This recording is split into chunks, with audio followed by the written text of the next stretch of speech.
అందరికీ నమస్కారం. నేను మీ షణ్ముఖ్. శాసన మండలి ప్రతిపక్ష నేత హోదాలో ఉన్నటువంటి బొత్స సత్యనారాయణ గారు మరి ఈయన రాజకీయాలలో ఒక ఉత్తరాంధ్ర సైడు ఒక రకంగా రాజకీయ దురంధర్ అనే పేరు కూడా ఉంది.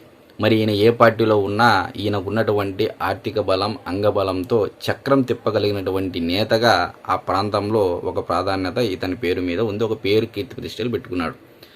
ఎందుకంటే తాను చెడ్డకోతి వనమల్లా చెరిచిందని చెప్పేసి ఏదైతే సామెత ఉందో, ఇప్పుడు జగన్మోహన్ రెడ్డి గారు ఆల్రెడీ ఆయన తీసుకున్నటువంటి నిర్ణయాల వల్ల రాష్ట్రము అబాసుపాలైపోయింది. 20 సంవత్సరాలు వెనక్కి వెళ్ళిపోయింది. సరే, ఇదంతా మీ అందరికీ తెలిసినటువంటి విషయం. ఇక్కడ మనము నాయకుల గురించి ప్రధానంగా మాట్లాడుకోవాలి. మరి ఈయన కాంగ్రెస్ పార్టీలో సీనియర్ నాయకుడు అయినప్పటికీ ఈయనకున్నటువంటి అనుభవము నాకు తెలిసి చాలామంది వైఎస్ఆర్సీపీ పార్టీలో ఉన్నటువంటి నాయకులకు కూడా లేదు. అందుకే ఉత్తరాంధ్రలో బలమైన నేత. మరి ఈయన చేసినటువంటి వ్యాఖ్యలు ఏంటంటే, రీసెంట్గా రాజధాని అమరావతి పైన ఇప్పుడున్నటువంటి కూటమి ప్రభుత్వం అసెంబ్లీలో తీర్మానం చేయడం జరిగింది.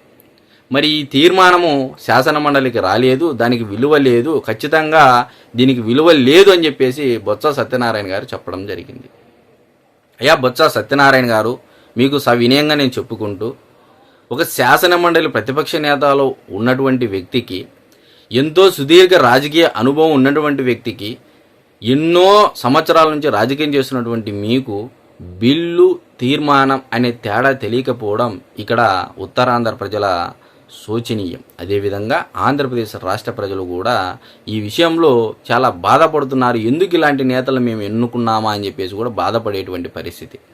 మరి మీకు ఒక్కసారి బిల్లు అంటే చట్టం, మరి ఉభయ సభల ఆమోదం కంపల్సరిగా కావాలి. ఉభయ సభలు ఏంటివి? శాసనసభ, శాసన మండలి. శాసనసభలో ఏదైతే బిల్లు ప్రవేశపెడతారో ఆ బిల్లు ఓటింగ్ని బట్టి ఆ ఓటింగ్ తర్వాత శాసన మండలికి వెళ్ళడం జరుగుతుంది. అక్కడ కూడా చర్చ జరగడం జరుగుతుంది. ఆ చర్చ శాసన మండలిలో కూడా ఆ యొక్క ఓటింగ్ని బట్టి తద్వారా మరలా అది చట్టాన్ని రూపు సంతరించుకుంటుంది. ఇది బిల్లు. మీ అందరికీ తెలుసు ఇవన్నీ విషయాలు. మరి అదేవిధంగా తీర్మానం అంటే ఏంటి? ప్రభుత్వానికి ఉన్నటువంటి ఒక అభిప్రాయం. ఇక్కడ పార్టీల అభిప్రాయం కాదండి. ప్రజల చేత ప్రజల కోసం ప్రజల కొరకు ఏర్పాటు చేసినటువంటి ప్రజాప్రభుత్వం తీసుకున్నటువంటి అభిప్రాయం, ఒక తీర్మానం శాసనసభలో ప్రవేశపెట్టి ఈ అభిప్రాయాన్ని కేంద్రానికి పంపుతుంది కూటమి ప్రభుత్వం. దీనికి శాసన మండలి అవసరం లేదు. బిల్లు వేరు, తీర్మానం వేరు. తీర్మానం అంటే అభిప్రాయం. సో ఇప్పుడు కేంద్రానికి ఇప్పుడున్నటువంటి ప్రజాప్రభుత్వం యొక్క అభిప్రాయాన్ని కేంద్రానికి పంపించినట్లయితే బిల్లు చట్టాన్ని ఎక్కడ రూపు సంతరించుకుంటుంది? పార్లమెంటులో మాత్రమే అది రూపు సంతరించుకుంటుంది. మరి ఈ విషయం, ఇంత చిన్న విషయం తెలిసినటువంటి, అంటే తెలిసి మాట్లాడుతున్నారా, లేకపోతే తెలియక మాట్లాడుతున్నారా, లేకపోతే ప్రజలను మిస్లీడింగ్, ప్రజలను తప్పుదోవ పట్టించేందుకు కానీ మాట్లాడుతున్నారనేది ప్రజలారా గమనించాలి అని చెప్పేసి నేను మీడియా ముఖంగా కోరుతా ఉన్నా. ఎందుకంటే ఈరోజు ఏది పట్టుకున్నా సరే, అంటే తా చెడ్డ కోతి వనమల్లా చెరిచిందని మొదట్లో చెప్పా. సో ఇప్పుడు జగన్మోహన్ రెడ్డి గారు ఆల్రెడీ ఆయన తీసుకున్నటువంటి నిర్ణయాల వల్ల పార్టీలో ఉన్నటువంటి వ్యవస్థ కానీ, అప్పుడున్నటువంటి పరిపాలనలో కానీ రాష్ట్రం మొత్తం 20 సంవత్సరాలు వెనక్కి వెళ్ళిపోయింది. ఆర్థిక విధ్వంసం జరిగిందనేది మనందరికీ తెలిసినటువంటి నిజాలు. అయితే ఇప్పుడు నాయకులు కూడా, అంటే జగన్మోహన్ రెడ్డి గారు తీసుకున్నటువంటి నిర్ణయాలు, ఆయన పోకడలు, ఆయన బాటలు నడిచినటువంటి ఈ నాయకులు సైతము వీళ్ళు కూడా చెడిపోతున్నారా? అంటే ఏదో మాట్లాడాలి, ఏదో విమర్శ చేయాలి కూటమి ప్రభుత్వం పైన, ఏదో గుడ్డ కాల్చి ముఖాన వేయాలన్నట్టుగా మాట్లాడడం అనేది ఇది మరి ఆయన యొక్క రాజకీయ విజ్ఞతకు మనం వదిలివేయాల్సినటువంటి అవసరం ఉంది.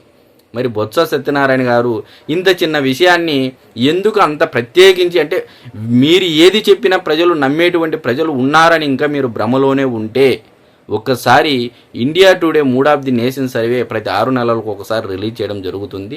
ఆ India today mood of the nation survey తెప్పించుకొని వైఎస్ఆర్సీపీ పార్టీ పైన ప్రజల యొక్క అభిప్రాయం ఏ రకంగా ఉంది, వాళ్ళు ఇంకా మారారా లేదా, అంటే తప్పుడు వార్తలు ఎక్కువ అంటే ప్రజల్లోకి తీసుకొని వెళ్తున్నారా లేదనేది ఒకసారి ఆ సర్వే తెప్పించుకొని చూసుకోవాల్సిందిగా నేను బొత్స సత్యనారాయణ గారికి మీడియా ముఖంగా కోరుతా ఉన్నా.